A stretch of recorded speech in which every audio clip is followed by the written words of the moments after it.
ஆ, எனக்கு நல்லா தெளிவா இருக்கு தெளிவா ஆ, இருக்கு. ரொம்ப சரி ஒரு நிமிஷம் இருங்க. சார்ஜ் டவுனா இருக்கு இருங்க.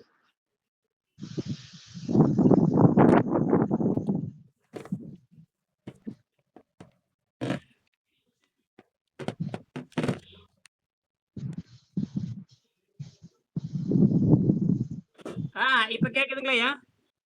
ஆ இப்ப அதாங்க நம்ம என்ன சொல்றோம்னா, இன்னைக்கு இருக்க நான் இப்ப இப்ப காலையில எந்திரிச்சுட்டு காய்கறி மார்க்கெட்டுக்கு தான் போயிட்டு வந்தேன். கொஞ்சம் காய் வாங்கிட்டு வந்தேன் வீட்டுக்கு.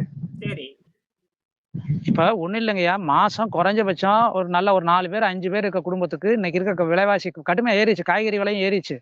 ஆமா. இப்ப ரூ. 40 கம்மி இல்லாம எதுவும் கிடையாதுங்க.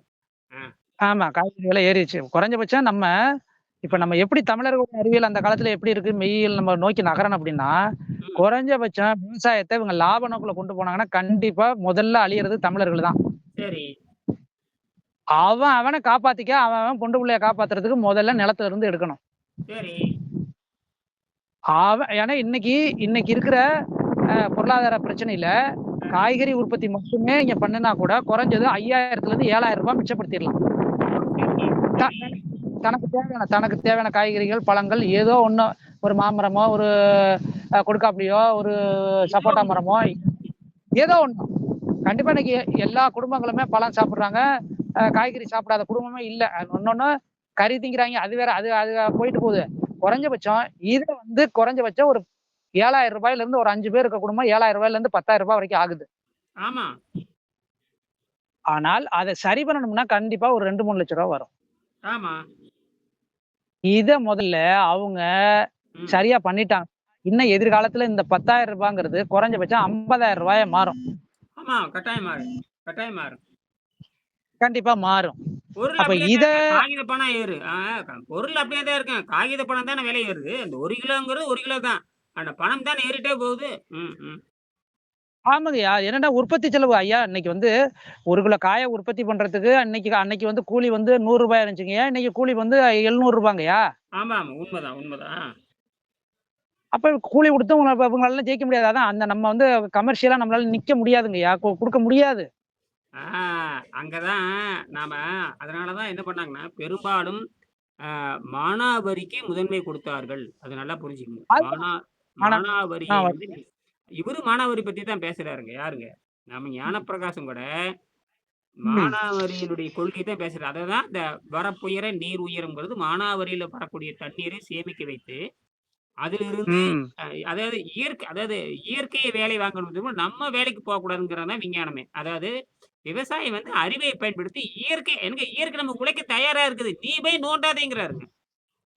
ஆமாங்கய்யா. அந்த அளவுக்கு கட்டமைப்பு உருவாக்கணும். ஆரம்பத்துல உருவாக்குனதுக்கு அப்புறம் தான் நம்ம போகாம இருக்க முடியும். ஆரம்ப கட்டத்துல இயற்கைய நம்ம வெளிய கொண்டு வரணும்னா, அதுக்கு மாரி அந்த அந்த பூமிய பண்படுத்தணும். அப்படி பண்படுத்துறதுக்கு தான் ஆரம்ப கட்ட செலவு. அதற்கப்புறம் அது வந்து இயற்கை தன் வேலை செய்ய இயற்கை எப்பயுமே நமக்கு உழைக்க தயாரா இருக்குது. அந்த தொழில்நுட்பம் இங்க பாடத்திட்டத்துல கிடையாது. ஐயா இப்ப இருக்க நடைமுறை சிக்கல் என்னன்னாங்கய்யா, ஆ, ஐயா 60 வயசுக்கு மேல இருக்க கிழவிகளுக்கு தாங்கய்யா, கிழவிகளுக்கு தனியா அரைகுறை விவசாயம் தெரியும். ஆமா. இப்ப யாருக்கு விவசாயம் தெரியல. இன்னொரு விஷயம் என்னன்னா, அவங்களுடைய ம், ஆற்றல் குறைஞ்சு போச்சுங்கய்யா. இன்னைக்கு இருக்க நவீன உலகத்துல. ம். ஐயா மம்புட்டி எல்லாம் வேலை செய்ற அளவுக்குலாம் யாருக்கு சத்தெல்லாம் இல்ல. அப்படியே ஒரு நாள் வேகத்துல வேலை செஞ்சான்னா, அங்க கொண்டோய் மருத்துவமனையில கொண்டு போய் ஆ ஆ நீங்க ரூ. 100க்கு வேலை செஞ்சான்னா, ரூ. 1000 செலவு வைக்குது. ஆமாமா. அதனால நமக்கு விவசாயமே வேண்டாங்கிறான் அவன்.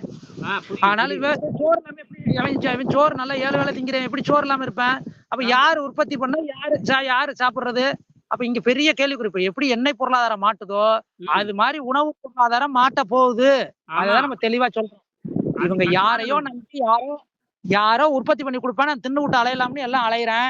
அதேதான். திடீர்னு விழப்போகுது. திடீர்னு விழப்போகுது. இன்னைக்கு மாட்டுன மாரி உணவு பொருளாதாரம் வரப்பொழுது, எண்ணெய் பொருளாதாரம் கூட எண்ணெய் இல்லாட்டி, வண்டி இல்லாட்டி கால்ல நடந்து தப்பிச்சுக்குவான். ம். சோறு இல்லாம அப்புறம் எல்லாம் சாக போறேன். அது அதுதான் தெரியுது உண்மதான். நமக்கு தெளிவா. ஆ, அது உண்மதான். அது உண்மதான். அது ஆ, உண்மதான். அது ஆ. நம்மாழ்வாரும் சொல்லியிருக்காரு. இதுக்கு முன்னாடி திருவள்ளுவரும் தெளிவா சொல்லியிருக்காரு. திருவள்ளுவர் சொன்னது ம், தான் எல்லாரும் சொல்லியிருக்காங்க. அதுக்கப்புறம் நம்மாழ்வார் சொல்லிட்டாரு. ஞானப்பரகாசம் சொல்லும் பிரச்சனை வரத்தான் போகுது அப்படிங்கிறாரு. சரிங்களா? ம், ம். நீங்க தப்பிச்சுக்கலாம், நான் தப்பிச்சுக்கலாம். இல்ல அதாங்கய்யா ஒண்ணும் உடம்ப பழக்கப்படுத்து. இல்லாட்டி உன் இருக்க நிலத்த பண்படுத்தி நீ சரி உன்னால சாப்பிட முடியலங்கிறியா? ஒரு 2 வேளைனாச்சும் ஏதாவது ஒண்ண பண்ணிக்கிட்டு தப்பிச்சுக்க வழிய பாரு. ஒண்ணு அத செய் இல்லாட்டி இத செய். எது இல்லாட்டி ஒண்ணு நிராகரி தான். ஆ, இயற்கைங்க நம்ம அதத்தான் பேச சொல்றோம். எல்லாம் நாம வந்து நம்ம நோக்கமே வந்து இயற்கை ம், சார்ந்து தான் நம்ம பேசுறோம். இப்ப இயற்கை என்ன பண்ணுதுன்னு கேட்டீங்கன்னா, யாருக்கும் ம். இந்த வேளாண்மை தெரியக்கூடாது அப்படின்னு இயற்கை நோக்கமாக இருக்குது. நல்லா புரிஞ்சுக்கங்க. இப்ப நாம கண் வந்து அ இயற்கைய வழிக்கு கொண்டு வர்றோம். அதனால நாம தப்பிச்சுக்குவோம். ஆனால் இயற்கை என்ன சொல்லுதுன்னா, என்னைய பத்தி யாரும் புரிந்து கொள்ளக்கூடாது. நீங்க முட்டாளாக இருக்க வேண்டும் என்று 95 விழுக்காடு இயற்கை விரும்புகிறது. அதான் விஷயமே. 5 விழுக்காடு ஆமாங்க. மட்டும் தான் ஏன், எதற்குன்னு கேள்வி கேட்கிற மட்டும் தான் தப்பிக்க வேண்டும். இதான் இயற்கையின் சட்டம். கண்டிப்பா. இப்ப நீங்க சிந்திக்கிறீங்க இல்லையா? நீங்க தப்பிச்சுக்குவீங்க, நான் தப்பிச்சுக்குவேன். ஆனா மற்ற யாரும் தப்பிக்க கூடாதுங்கிறது இப்ப இயற்கைக்கு 2 தான் இயற்கையில 2 இருக்குதுங்க. தீய இயற்கை, நல்ல இயற்கை 2 இருக்குது. ஐயா 70% இயற்கையில தீமை தாங்கய்யா இருக்கு. அதுதான் இருவேறு உலகத்தை இயற்கைன்னு வள்ளுவர் எழுதுறாரு. 2 இயற்கை என்பது 2 தன்மை உடையது. அறிவாளிகள் தான் அந்த தன்மையை புரிந்து கொள்ள முடியும்னு எழுதுறாரு. அதாவது ம், "இருவேறு உலகத்து இயற்கை, திருவேறு ம். தெள்ளியராதல் வேறுன்னு" திருவள்ளுவர் தெளிவா சொல்றாரு. அதாவது 2 எல் அதாவது தீமை இயற்கைன்னு ஒண்ணு நெகட்டிவ், பாசிட்டிவ்ன்னு சொல்றோம்ல அதுதான் வேற ஒண்ணும் இல்ல. நேர்மறை, அ எதிர்மறை. ஆமா, நேர்மறை நல்லது ஆமா. செய்யும், நேர்மறை நல்லது செய்யும், எதிர்மறை தீமை செய்யும். இதுதான் விஞ்ஞானமே. கண்டிப்பா, அப்ப இப்ப நீங்க தப்பிச்சுக்கலாம், நான் தப்பிச்சுக்கலாம். ஏன்னா உங்களுக்கும் வைத்தியம் தெரியும், எனக்கும் வைத்தியம் தெரியும். கண்டிப்பா. வைத்தியம் தெரியாதவன் என்ன பண்ணுவான்? வயித்துக்கு வைத்தியம் பண்றது தெரியாத வெள்ளைக்காரனுக்கு வைத்தியம் தெரியாது. அவன் என்ன சொல்ட்டான்னா, எந்த நோயும் குணமாக்க முடியாது. அழுத்தி வைக்கலாம், அறுவை சிகிச்சை பண்ணலாம். அவ்வளோதான். அவ்வளோதான். இந்த அத அறுவை தணிக்கிறதுக்கு என்ன அதான் 51 நோய்களுக்கு மருந்து இல்லைன்னு உலக சுகாதார மையம் சொல்லுது. 51 அதாவது இந்த J15 மெடிக்கல் ஆக்ட்ன்னு சொல்லுவாங்க. அது வெள்ளைக்காரனுடைய சிஸ்டம். அவன் என்ன சொல்றான்னா, ஆமா எந்த நோய்க்கும் மருந்து கிடையாது. சப்ரஸ் பண்ணி வைக்க அதனால தான் மேலை நாட்டுல பார்த்தீங்கன்னா, நோயாளிய யாரும் மதிக்கவே மாட்டாங்க. புரியுதுங்களா? கண்டிப்பா. ஐயா இங்க இங்க நம்ம ஊர்ல பார்த்தீங்கன்னா, நோயாளிக்கு தான் மதிப்பு. பிபிக்கு மருந்துங்கிறேன், சுகருக்கு மருந்துங்கிறேன். பெரிய பெருமையா நெனச்சுக்கிட்டு இருக்கான் இவன். ஆ அ அவன் என்ன சொல்லிட்டான்னா, நான் கேட்டேன். ஏன் மேலை நாட்டுல வந்து நோயாளிக்கு மரியாதை குடுக்கல? நோய தீர்க்க முடியாதனால நோய தீர்க்க முடியாதவங்களுக்கு வைத்தியம் பண்ண முடியாது. மருந்து, மாத்திரை குடுக்க தான் செய்யுமே தவிர, நோய காப்பாத்த முடியாதுன்னு அவன் சிஸ்டத்திலே இருக்குது. கண்டிப்பா, கண்டிப்பா, அதனால தான் அங்க நோயாளிக்கு மரியாதை கிடையாதுங்க. நோயாளிகளுக்கு கண்டிப்பா, கண்டிப்பா. நீங்க இயற்கைய பாருங்க. இயற்கை நான் பார்க்குறேன். பல பறவைகள் என்ன பண்ணுதுன்னா, பல பறவைகள் ஒரு 10 ம், முட்டை, 15 முட்டை இடுதுன்னு வச்சுக்கங்க. அதுல அந்த ம். குஞ்சு பொரிச்சு வெளிய வருது பாருங்க. அந்த தாய் ஆமா. பறவை என்ன பண்ணும் தாய் தகப்பன் பறவை என்ன பண்ணுதுன்னு கேட்டீங்கன்னா, எது எது நோயுற்று இருக்குதோ கொத்தி அந்த குடிசையிலிருந்து அது மேல அந்த கூட்டிலிருந்து வெளிய தள்ளி விட்டுருதுங்கய்யா. ஆமாங்கய்யா. இது விலங்குகளுக்கு இந்த ஆமாங்கய்யா. தன்மை இருக்குது. அதாவது எதிர்த்து போராடுகின்ற தன்மை இல்லைன்னா, அது அங்கிருந்து கொத்தி தாய் பறவைய கொத்தி வெளிய தள்ளிருதுங்க. ஐயா ஒரு செய்தியே இருக்குதுங்கய்யா.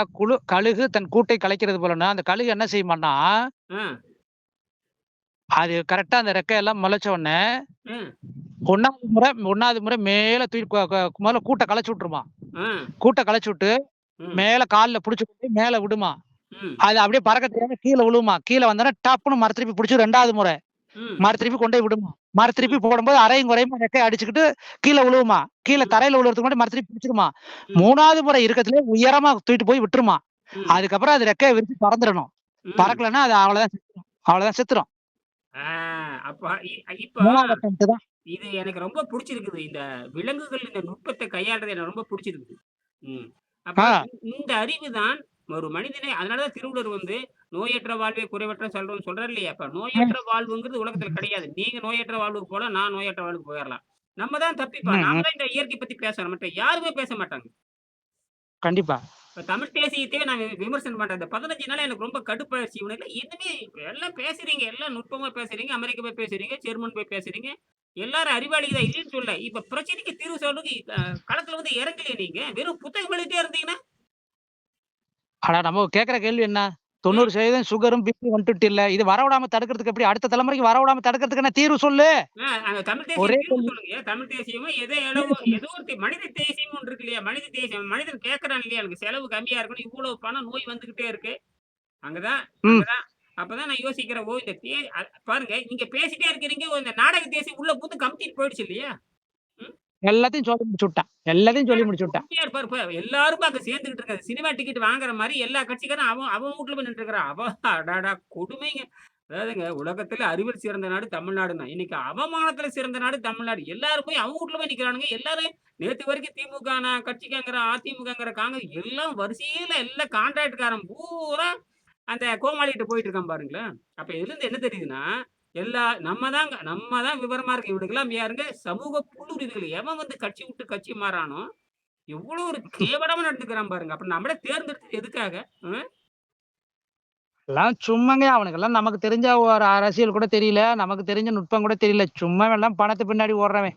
நல்ல ஆ பன்னி மாரி வயிற இல்ல, இல்ல. வச்சுக்கிட்டு இதுதான் அந்த தகவல் தொழில்நுட்பம். இப்பதான் இந்த ஏஐ தொழில்நுட்பம். இப்ப நீங்க ஏஐ பத்தி பேசுறீங்க பார்த்தீங்களா? ஏஐ என்பது பயங்கரமான பித்தலாட்டத்த பண்ணி, மக்களுக்கு பொய் பரப்புதல தெளிவா இருக்குது ஏஐன்றது. ஏஐ தொழில்நுட்பம். அத வச்சு தான் பலகீனத்த படிச்சு, எனக்கு அவனுக்கு யாருன்னே அவனுக்கு தெரியாது. எம்எல்ஏ யாருன்னு தெரியாது. அங்க இருக்கிற எவனுமே தெரியாது. இப்ப இப்ப நான் எதுக்கு உட்கார்ந்துருக்கேன்னு இவனுக்கு தெரியாத ஒருத்தன் வந்து உட்கார்றான்னா, இந்த வெள்ளைக்காரனுடைய சிஸ்டம் எல்லா நாட்டையும் நாசம் பண்ணிட்டு போகுதுங்கய்யா. தமிழ்நாடே இந்த ஒரு 5 வருஷத்துல பாதிக்கு பாதி போயிருந்தா கூட, இப்ப இந்த 5 வருஷத்துல யூத்தா இருக்கவனுக்கு பூரா ஒண்ணுமே தெரியாம கவர்ச்சியில போய் மூழ்கி ஒண்ணுமே 5 வருஷத்த வீணாக்கி முதிர்கண்ணி ஆகப் போறான் எல்லா பயலும். அதுதான் 5 வருஷத்துல வேலையும் பாருங்க கிடைக்காது. அவ்வளவுதான். ஏன்னா எல்லாரும் ஆ. எல்லா 2 எல்லா எல்லா அரசியல்வாதிகள் பூராமே சுயநலவாதிகளா, அதனால வந்து அங்கவே ஓடி, இந்த 118 தக்க வச்சுக்குவானுங்க. 118 தக்க வச்சுக்கிட்டு, எந்த அளவுக்கு ம். திருடணுமோ திருடிட்டு, அப்புறம் உட்டுருவானுங்க. அப்புறம் இனி பாருங்க எல்லா நடிகர்களும் கட்சி தொடங்க ஆரம்பிச்சுருவானுங்க. பாருங்க அடுத்து வரப்போகுது. தமிழ்நாடு நாசமா போப்போது. இனிமேலு இப்ப இப்ப ஏஐ தொழில்நுட்பம் தானே. போடு Instagramல பொய் அடி, Instagramல பொய் பேசு, YouTubeல பொய் பேசு, பொய் பேசி அந்த ஒரு இப்ப எல்லாரும் பாத்துங்க, இந்த 60 வினாடி ஓடுறத பாத்து தான் ஏமாறுறானுங்க. இப்ப தான் சொல்றானுங்க ஒருத்தன். இந்த 60 அதான் ரீல்ஸ்ன்னு சொல்றான். ரீல்ஸ்லாம் ஒண்ணும் இல்ல. அதேதான். 1 மணி நேரம் ஓடுறது, அந்த 60 வினாடிகள் பேசி அவன மண்டையில செலவு பண்ணி ஆனா சிந்திக்கவே கூடாதுங்கிறது தான் இந்த இந்த சி இந்த ஐயா ஏஐ முன்னாடியே தொழில்நுட்பம் சிந்திக்க கூடாதுங்கிறது தான். ஆமாங்கய்யா. முன்னாடியே டேய் நல்லா அவன் ரீல் சுத்துறான்டான்னு சொல்லுவானா இல்லையா ஊர்ல? அதேதான். இவன் நல்லா ரீல் நம்மளே போடுறான்டா. சொல்லியிருக்கான். ரீல் விடுறான்டா, ரீல் விடுறாங்கிறான். அதுதான். இப்ப அந்த ரீல விட்டு எல்லாத்தையும் ஆட்டி விட்டு போயிட்டாய்ங்க. எல்லாத்துக்கும் ரீல் பாருங்களேன். விட்டாய்ங்க. ஆ பெரும்பான்மை இல்லாம, பெரும்பான்மை இல்லாம உட்கார்ந்துருக்கான்னா, என்ன ஒரு தைரியம் இருக்கு பாருங்களேன். இல்ல. இப்ப என்னன்னாங்கய்யா, இப்ப ஓட்டு போட்டவன் பூரா இவரு வந்து தமிழ்நாட்ட வந்து பெரிய அப்படியே பாலாறும், தேனாறும் ஓடுறத கொண்டு வந்துருவாரு. இந்த ஆ, 5 வருஷத்துல தமிழ்நாட்டையே மாத்தி புடுவாருன்னு எல்லாம் வாய பொளந்துட்டு உட்கார போறேன். ஆ. இவன் ஒண்ணுமே செய்ய போறதில்ல. ஒண்ணும் செய்யவும் முடியாது. அங்க இவன் இருக்க தான் ஆதாள பாதாளத்துல அ அ எ நு மோடி எப்படி திருட்டு வேலை பண்றானோ, அதே திருட்டு வேலை அதேதான், இவனும் பண்றான். அதேதான். கடைசில ஒண்ணுமே இல்ல. இவன் ஓடி போயிருவான். எங்கிட்டாச்சும் ஓடி போயிருவான். இல்லாட்டி ஏதோ ஒண்ணு ஆயிரும். அவ்வளவுதான் இவன் எல்லாரும் கூத்தாடி நிர்கதியா நிக்க தானுங்க. போறாங்க. எம்ஜிஆர் மாரி கூத்து எம்ஜிஆர், ஜெயலலிதா இந்த மாரி கூத்தாடி தானே இவங்களுக்கு. என்ன மான வெக்கம் என்ன இருக்குது இவங்களுக்குல்லாம்? அவ்வளவுதான் இப்ப போற போக்க பார்த்தா, திரிஷா வந்து அன்னை தெரசா ரேஞ்சுக்கு கொண்டு வந்துருவாய்ங்க பாருங்க. அவ அன்னை தெரசா ஆயாச்சு. அடுத்த அன்னை தெரசா யாருன்னா, இவன் திரிஷா. பாரத ரத்னா பட்டம் குடுத்தாலும் குடுத்துருவானுங்க. மானம் கெட்டவனுங்க. அப்படிதான் கொண்டு போறாய்ங்க. எட பாவிகளா! திரிஷா அ இல்ல. தெரசா. திரிஷா போய் தெரசா. தெரசா அவ்வளவுதான். நல்ல நல்ல பாயிண்ட் எடுத்து குடுத்து. இனிமே நான் பேச ஏய் திரிஷா இல்லையா, தெரசா. அன்னை தெரசான்ருவான். ஆ தமிழ்நாட்டுக்கு அதுதான்யா தெரசா. வெள்ள பாலாறு தேனாறு இப்ப ஓட போதப்பா. ஜெயலலிதா வந்து எம்ஜிஆருடைய ஆசை நாயகி. இல்லையா?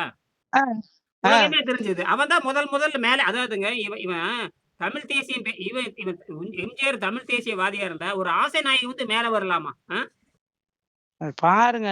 அந்த நான் எம்ஜிஆர் தான் என்னமோ இந்த ஆசை நாயகிய மேல வந்து உட்கார வச்சு, அவன எங்க பொண்டாட்டி இருக்கும்போதே அந்த ஆசை நாயகி முன்னாடி உட்கார்ந்திருப்பாளுங்க. எப்படி இந்த நாடு ஏத்துக்குச்சுன்னு கேட்கலாம். தமிழ்நாடு ஏத்துக்குச்சா? என்னங்க எம்ஜிஆரோட ஆசை நாயகி. அவருக்கு ஏகப்பட்ட ஆசை நாயகி இருக்குது. ஜெயலலிதா ஒரு ஆசை நாயகி. கடைசியில ஆசை நாயகிகள நாட்டுக்குள்ள போயிட்ட நீ, அவள அம்மா அம்மான்னு கத்த ஒரு ஆசை நாயகி போய் அம்மா அம்மான்னு சொல்றான்னா, அப்ப என்ன இவனுக்கு அறிவு இருக்கு? மான வெட்கமே கிடையாதா தமிழர்களுக்கு? தமிழனுக்கு மான வெட்கம் இருக்குது. அரசியல்வாதிகளுக்கு கிடையாது. அதான். ஆன்மா மன்னிக்காதுங்கிறாய்ங்க. அம்மாவோட ஆன்மா மன்னிக்காதாம். என்ன ஐயோ! ஏன்னா ஐயோ! ஒரு ஐயோ! விபச்சாரி எப்படிங்க? ஆ ம், விபச்சாரி அவ. எத்தன விபச்சாரி, எத்தன பேத்த பார்த்தாளாங்கிறது யாரு? ஆனந்தவிகடன் எடுத்து பழைய ஆனந்தவிகடன் எடுத்து படிச்சு பாருங்க. ம். 50 வருஷத்துக்கு முன்னாடி ஆனந்தவிகடன் எடுத்து படிச்சு பாருங்க. அவங்க எங்க இது ஏன்னு கேட்டீங்க இது ஐயா கோவலன் காலத்திலே நடந்திருக்குதுங்கய்யா. ஆமா. விபச்சாரங்கிறது தமிழர் நாகரிகத்தில் இருந்ததா இல்லையா? அது உலக நாகரிகம் பூரா விபச்சாரங்கிறது இருக்குதுயா. அதான் பைபிள்ல, குரான்ல எல்லாமே போடுறான்ல. விபச்சாரம் இருக்குன்னு தானே போடுறான். அதனால தான் விபச்சாரத்த கடுமையா எதிர்த்தாரு திருவள்ளுவர். அதெல்லாம் ம், பார்த்துட்டு தான் திருவள்ளுவர் வந்து வரைவின் மகளிர்ன்னு எழுதி, விபச்சாரம் பண்றது ம், மிகப்பெரிய கொடூர குற்றம்னு எழுதுறாரு. அதுவும் பிணத்தை தழுவுதற்கு ம். சமம்னு எழுதுறாரு. அப்படின்னா உங்களுக்கு ம். குடும்ப அப்ப ஒழுக்கம் இல்லாத ஒரு அறிவாளி சமூகத்த வளர்க்க முடியாதுங்கய்யா. இல்ல அப்படி இருக்க திருவள்ளுவர் பிறந்த நாட்டுல, அப்படி அத வந்து மறையா ஏத்துக்கிட்ட நாட்டுல, விபச்சாரக்காரனையே தொடர்ந்து நீ ஆள வச்சுக்கிட்டே இருந்தீன்னா, ஆ, அ ஆ. அப்ப என்ன நம்ம நீ என்ன என்ன அப்ப எண்ணத்துல என்ன மேல இருக்க? தமிழ் தேசியம்? என்ன திருக்குறள் திருக்குறள் எப்படி இந்த உண்மையான மெய்யியல் எப்ப புரிஞ்சுக்க போற? தமிழ் மெய்யியல், திருக்குறள் மெய்யியல், தொல்காப்பிய மெய்யியல், உண்மையான அப்படின்னா கூத்தாடிகளும், விபச்சாரிகளும் தான் இந்த நாட்டுல இருக்க வேணும்னு முடிவு பண்ணிட்டானுங்க எல்லாருமே. காமராஜர தவிர்த்து வேற எவன் அந்த அவரு சரியான ஆள் தான். அதுக்கப்புறம் இருந்தவன் பூரா விபச்சாரக்காரன் தான் எல்லாமே. அது நல்லா சொன்னீங்க. காமராஜரு ஒரு தடவ பேட்டியில சொல்லியிருக்காரு. எப்ப நீங்க ஆ. கூத்தாடிகைகள்ல வந்து நாட்ட குடுக்குறியோ, கூத்தாடியோட கூத்தியா தான் நாட்ட ஆளுவன்னு அவர் சொல்லிட்டு போயிட்டாரு. அதே தான் நடக்குது. அதேதான் கூத்தாடியோட அதான் கூத்தியா நடந்துட்டு இருக்கு. குடுப்பாங்க இல்லையா? அவர் புரிஞ்சுக்கிட்டாரு. எல்லா கூத்தாடிகளும் அந்த மறைமுக ஒடுக்கம் கெட்டவனுங்க தான். அவருக்கு நல்லா தெரியும். அவர் சொல்லிட்டாரு, ம். என்னைக்கு கூத்தாடிகையில நீங்க குடுக்குறீங்களோ, அவன் கூத்தியாடி குடுத்துட்டு போயிருவான்னு சொன்னது உண்மையா ஆயி போச்சுங்கய்யா. இவன் கடைசியில பாருங்க, அவ திருச்சாகையில தான் நாட்ட ஒப்படைச்சுட்டு போறேன். அவ 10 வருஷம் ஆளப் போறா. இதான் நடக்க போகுது. எம்ஜிஆர் எப்படி ஜெயலலிதா கையில குடுத்துட்டு அண்ணா, அன்னை, அன்னை, அன்னைய அதேதாங்க. அப்படிதாங்க ஆகப்போகுது. ஆனா அப்படித்தான் வரப்போகுது பாருங்க. மொத்தத்துல அதிமுக முடிச்சுட்டாங்க. அவ்வளவுதான். முடிஞ்சுச்சு. அவ்வளவுதான் முடிஞ்சுச்சு. அவ்வளவுதான் கதை முடிஞ்சுச்சு. அதிமுக முடிச்சுட்டாங்க. அடுத்து திமுக முடிய போகுது. ஆம்பளதான். அவ்வளவுதான். திமுகலாம் இல்ல முடிஞ்சிருங்கய்யா. இல்ல இந்த திமுகங்கிறது வேற ஒண்ணும் இல்லைங்கய்யா. அது பணக்கார கட்சிங்க அவ்வளவுதான். இப்ப காங்கிரஸ் முடிஞ்சதே இல்லையா? அவ்வளவு அதே மாரி தான் திமுக முடியும். அதே மாரி பிஜேபி. இந்த பிஜேபி முடியத்தான் போகுது. எல்லாருமே பணத்த வச்சிருக்கானுங்க. பணம் வந்து மக்களை வந்து ஒரு அளவுக்கு தான். அதுக்கப்புறம் இந்த தொழில்நுட்பம் பூந்திருக்கு இல்லையா? இந்த தொழில்நுட்பம் என்ன பண்ணுதுன்னா, எல்லா பணக்காரரையும் கலைச்சுடும். ஏன்னா, இந்த பணத்த தக்க வைக்க முடியாது. அதுக்கு பொய் பேசணும். பொய் பேசுற டெக்னிக்கல் இவனுக்கு தெரியாது. 15 வயசு பசங்களுக்கு தெரியும். கண்டிப்பா. இப்ப இந்த ஏஐ தொழில்நுட்பம் யார் அதிகமா பயன்படுத்துறான்னா, எல்லாம் 20 வயசு பையன் தான் பயன்படுத்துறான். சரிங்களா உங்களுக்கு? அவன் தான் சந்து பந்து பூரா போறான். நமக்கெல்லாம் ஒரு அளவுக்கு மேல தெரியல. நமக்கு தெரியாதுங்க. அவன் பைக்க வாங்கிக்கிறான். எப்படியோ பைக்க வாங்கிக்கிறான். இவங்க வீட்டுக்காரர் என்ன நெனைக்கிறாங்கன்னா, இந்த வீட்ல இருக்கிற பெற்றோர்கள், நம்ம பையன் பைக்ல போனா ம். பெரிய அறிவாளின்னு இவங்க நெனைச்சுக்கிறாங்க. யாரு? பெற்றோர்கள் நெனைச்சுக்கிறாங்க. கடைசியில நடு தெருவுல விட்டுட்டு போறாங்கிறத அவங்களுக்கு தெரியல. தெரியாது, தெரியாது. அவன் நடுத்தெருவுல பிச்சைக்காரன வுட்டு போட்டு பெற்றோர்கள என்னைக்கு வந்து ஒரு ஆடம்பரத்துல குழந்தைகள வளர்த்துறீங்களோ, அப்ப வந்து உங்க பெற்றோருக்கு எதிராகத்தான் அந்த குழந்தைகள் வளருவார்கள். சந்தேகமே இல்ல. ம். ஏனுங்க ஆசிரியருக்கு பயப்படுறது இல்லைங்க. ஆசிரியர்களுக்கு பயப்படுறது இல்ல. மாணவர்களுக்கு தாங்க இப்ப ஆசிரியர் பயந்துருக்காய்ங்க. ஆ அது பிளஸ் 2 மாணவர்களுக்காண்ட போடாங்க. அந்த அளவுக்கு இந்த அதுதான் ஏன் நாம கடைசியா எங்க வரோம்னா, இது இது எங்க கடைசில போய் முடியுதுன்னு பார்த்தீங்கன்னா, கடைசில இந்த வெள்ளைக்காரனோட சிஸ்டம் வந்து அவன் வெள்ளைக்காரன் அவன் நாட்டுல வந்து ஆசிரியருக்கு மரியாதை குடுக்குறான். அவன் நாட்டுல மாணவர்களுக்கு மரியாதை குடுக்குறான். அவன் நாட்டுல செய்முறை கல்வி. எங்க இந்தியாவுக்கு செய்முறை கல்வி குடுத்தா நம்மள துரத்திருவாங்கறதுக்காக நாட்ட கொள்ளையடிக்கணும் இல்லையா? அதனால செய்முறை கல்வி குடுக்காம, அத அப்படியே வச்சுட்டு போயிட்டான். அதுக்கு பின்னாடி வந்த நேருல இருந்து யாருமே செய்முறை கல்விக்கு மரியாதை குடுக்கவே இல்ல. கண்டிப்பா. ஆனா ஒண்ணு, அப்புறம் இப்பதான் அந்த பசங்க புரிஞ்சுக்கிறானுங்க. நம்ம படிச்சு ஒண்ணும் பிரயோஜனம் இல்லையா தெரியுது. ஏன்னா எல்லா மந்திரிகளுடைய பையன் பூரா அமெரிக்காவுல இருக்கிறான், லண்டன்ல படிச்சுட்டு இருக்கிறான். இவன் என்ன பண்றான்னா, ஆமா. நான் வந்து டெல்லி விட்டு தாண்ட முடியல. நீ மட்டும் எப்புட்றா வச்சிருக்கேன்னா, அதான் இந்த வெள்ளைக்கார சிஸ்டம். வெள்ளைக்கார சிஸ்டம் என்னன்னா மதிப்பெண் வாங்கிக்கோ. மதிப்பெண் வாங்கிட்டு கம்முனு இரு.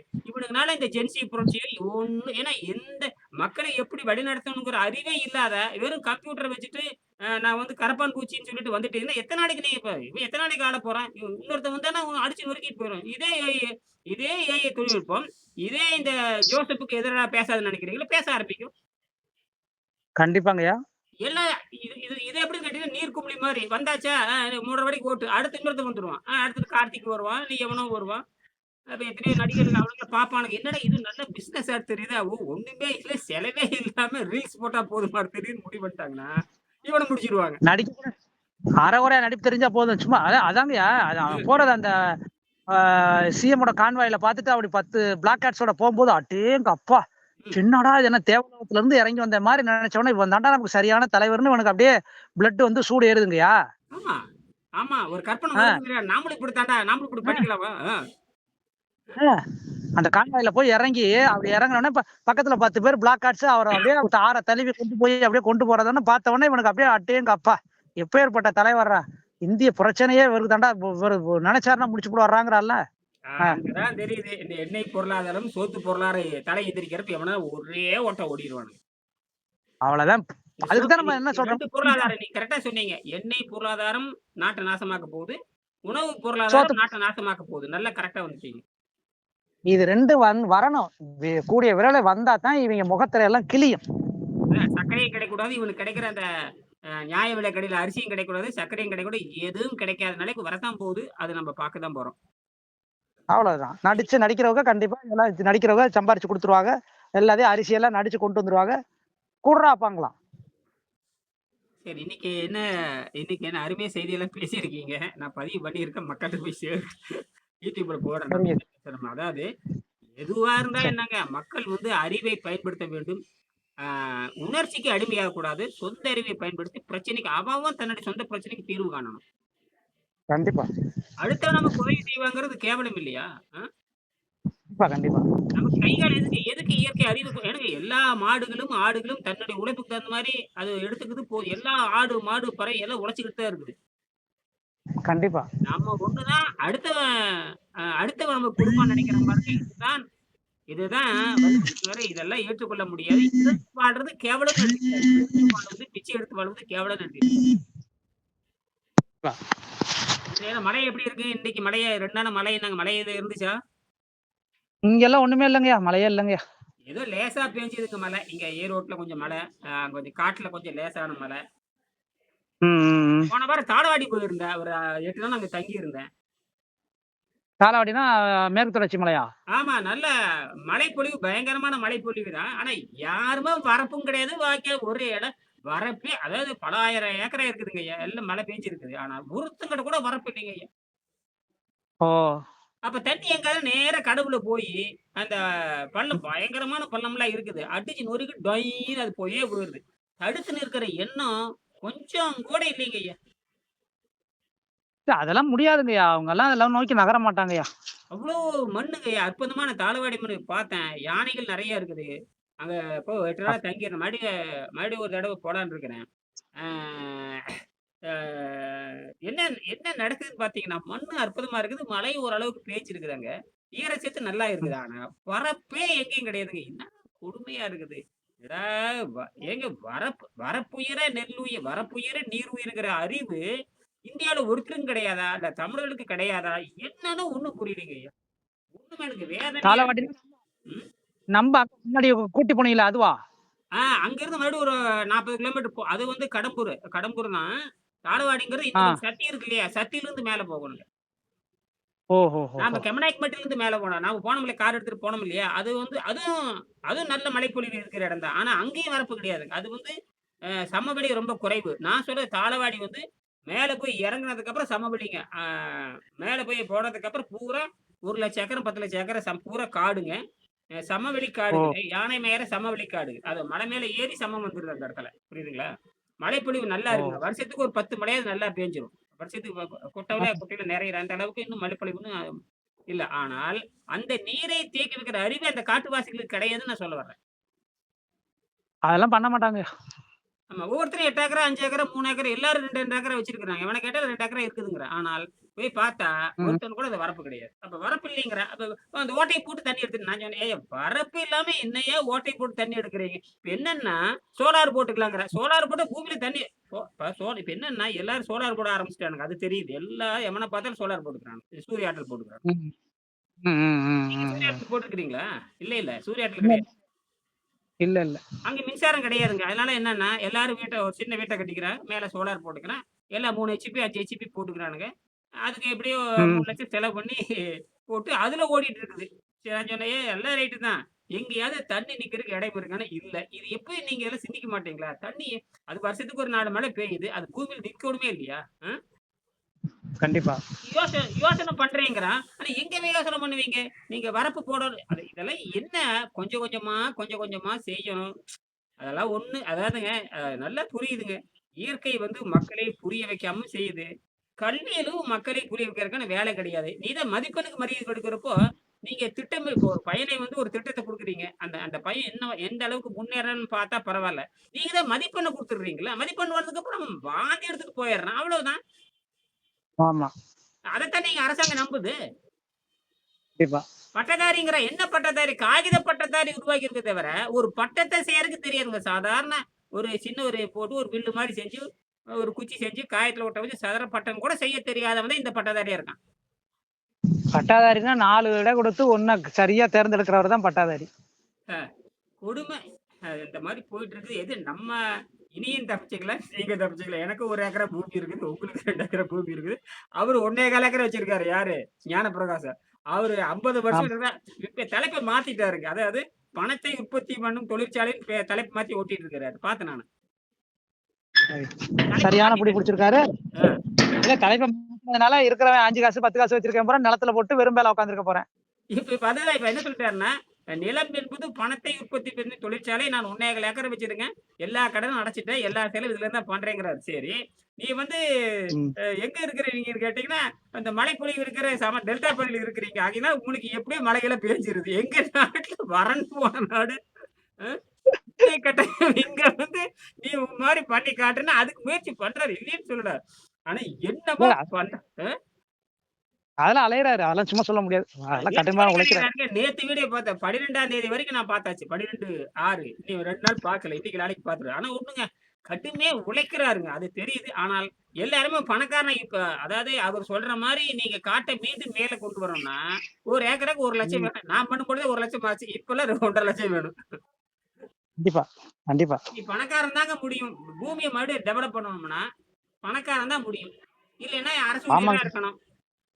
இல்ல உங்கள மாரி கண்டிப்பா. அரசு ஊழியரா இருக்கணும். இல்லைன்னா வேற இல்ல இளங்கோ மாரி எங்கேயாவது பணம் சம்பாரிச்சு காட்டுல போடணும். இல்லைன்னா முடிச்சானுங்க. ஒண்ணும் பண்ண முடியாத தமிழர் வேளாண்மைய வந்து சாதாரண மக்கள்ட்ட கொண்டு போய் சேர்த்த முடியாது. பணக்காரன்ட்ட தான் சேர்த்த முடியும். ஆமாங்கய்யா. அப்படித்தாங்கய்யா போவும். பாப்போம் மறுபடியும் இத பத்தி பேசலாங்க ஐயா. வாய்ப்பு இருந்தா நேர்ல சந்திக்கலாம். சரிங்களா? நன்றி. நன்றி, நன்றி, நன்றி. ஆ.